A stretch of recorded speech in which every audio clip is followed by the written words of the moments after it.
So I could spend all day with two words, and those words being thank you. Thank you first to my wonderful family, my mom, my aunt, and grandmother, who you guys hear about every time I speak, because I would not be who I am without the three and the sacrifices they made. My grandfather, Jimmy Dixon, who I don't speak about as much, but also played a very pivotal role in my life. And now my fiance, Amana.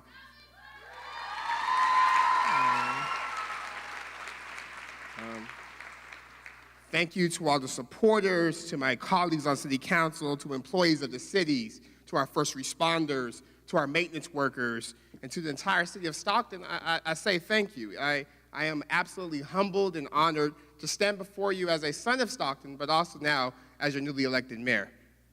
During the past 4 years, I've met countless people in this city and nationally that have really lost hope in government.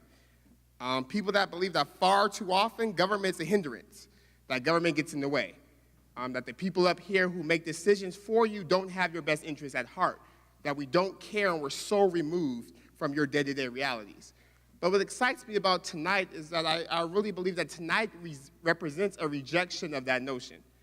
Tonight represents that the city of Stockton understands that government can't do everything, but that's not an excuse for government to do nothing. That tonight,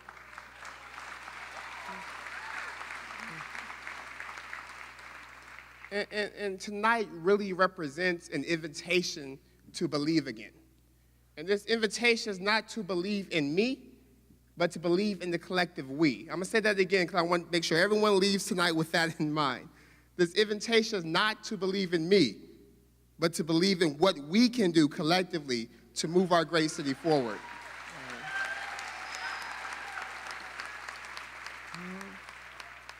There's been a lot made in the media, in the articles about the historic nature of this moment. 26 years old, youngest mayor of a large American city in history, the first African-American mayor of Stockton. But this historic moment actually was 26 years in the making. You see, 26 years ago, a young woman found out she was pregnant near Valverde Park. And despite the fact that the father was incarcerated, her mother, her sister, and the community conspired to figure out how do we create a village to support this child.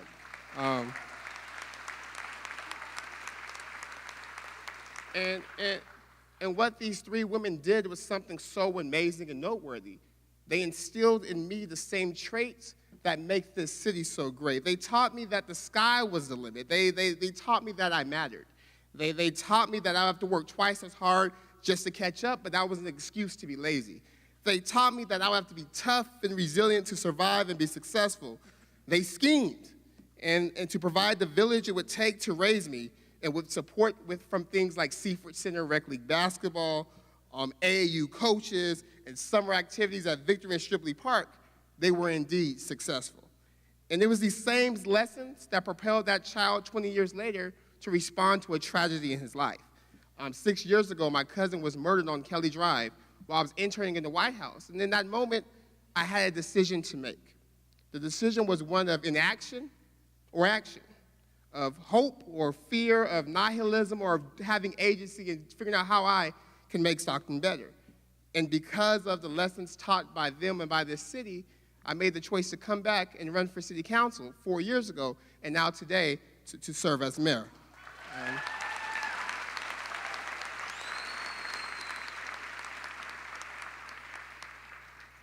And the lesson was one that you in Stockton know far too well: the ability to turn tragedy into triumph, the ability to rise from ashes like a phoenix, the ability, like Ms. Brisbane said in her poem, to grow from cracks in the concrete. And in November, as a community, we also made choices. You guys elected what I would say, selfishly, is a very thoughtful, smart, ethical council who won't agree all the time, but we do agree that we have the city's best interests at heart. And you guys did that, Stockton. In November, this community made a choice to invest in library and recreation and literacy services with the passage of Measure M. We chose to invest in our young people and to invest in the future of our community. And tonight, we have another choice before us. Today, we have the opportunity to choose to solve the issues we face as a community instead of just talking about them. Today, we have an opportunity to focus on where we're going instead of where we've been. Today, we have the opportunity to choose unity, to choose hope, to choose to do the work, to choose to do everything necessary to really reinvent our great city of Stockton. As President Kennedy once said, we choose these things not because they're easy, but because they're difficult. Because the challenge is one that we are willing to accept, unwilling to postpone, and one which we will indeed accomplish together.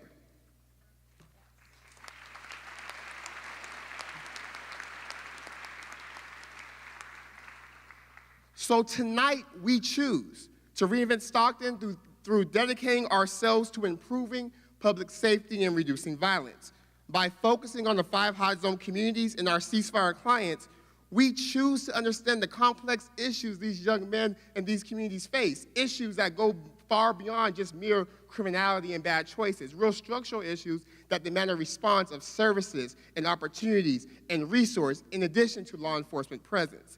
We choose tonight to invest in those most likely to be victims or perpetrators of violent crime, young men who are hundreds of times more at risk than we are to be victimized or incarcerated, and by doing so, making specific commitments to help these young men reduce their risk of involvement in violence and other crimes with the emphasis on helping them find employment and housing. That's what we choose to do today.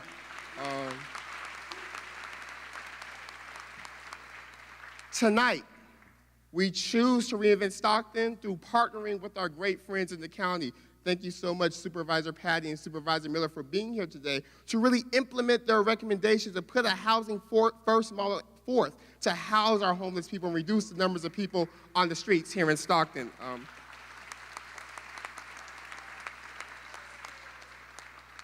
Tonight, we choose to continue the work begun in South Stockton with the South Stockton Promise Zone, building a career to create a pipeline that will serve as a model for not only this community, but the rest of the nation. And to that end, I'm pleased to announce that tomorrow, I'm hosting the HUD Regional Director to talk about ways we can partner to improve outcomes in South Stockton this year and over the next several.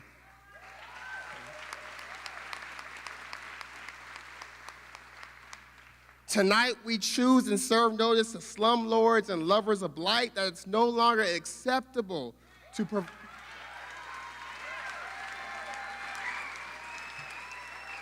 I'm smiling, but I mean it. It's no longer acceptable to provide substandard housing, lazy property management, or trash our all-American city.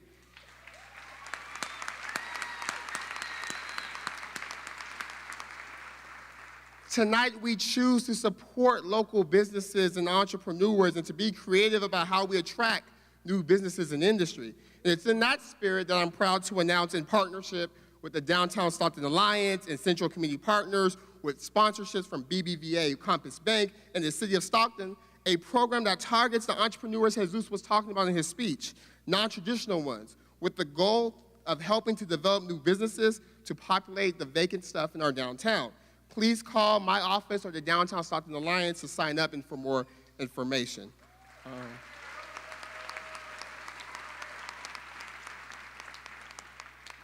Tonight, we choose to partner with our school districts and endeavor to work and make the same promise made by the cities of Oakland, the cities of Kalamazoo, the city of Pittsburgh, a promise that says that young person, if you do everything right, if you graduate high school, if you go to school and you stay out of trouble, then when you graduate, there's a guaranteed opportunity through financial aid for college or career for you. That's what we choose to work towards tonight.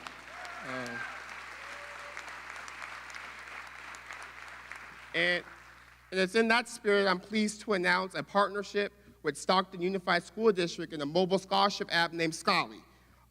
That it's an easy-to-use mobile application that helps students apply and find for college scholarships. Together, we are offering Stockton seniors free access to the app, where they can get guidance and support they need to reach their dreams and apply and find for scholarships for college.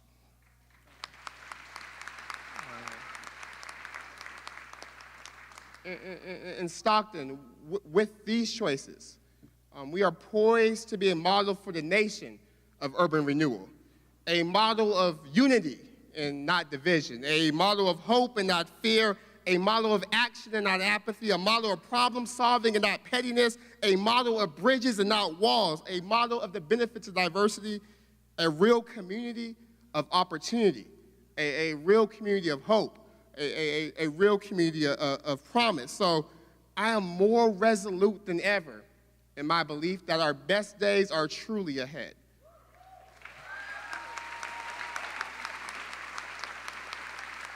And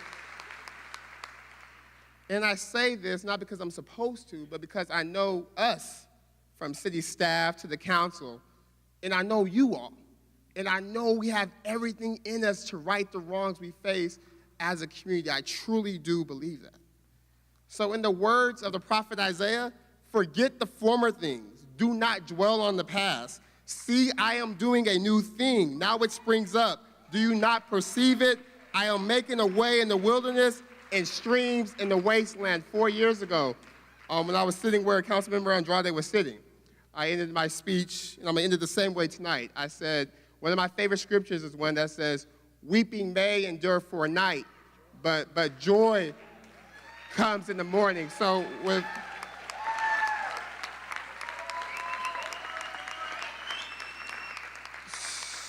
with that, I say, good morning, Stockton, and we have a lot of work to do. Thank you.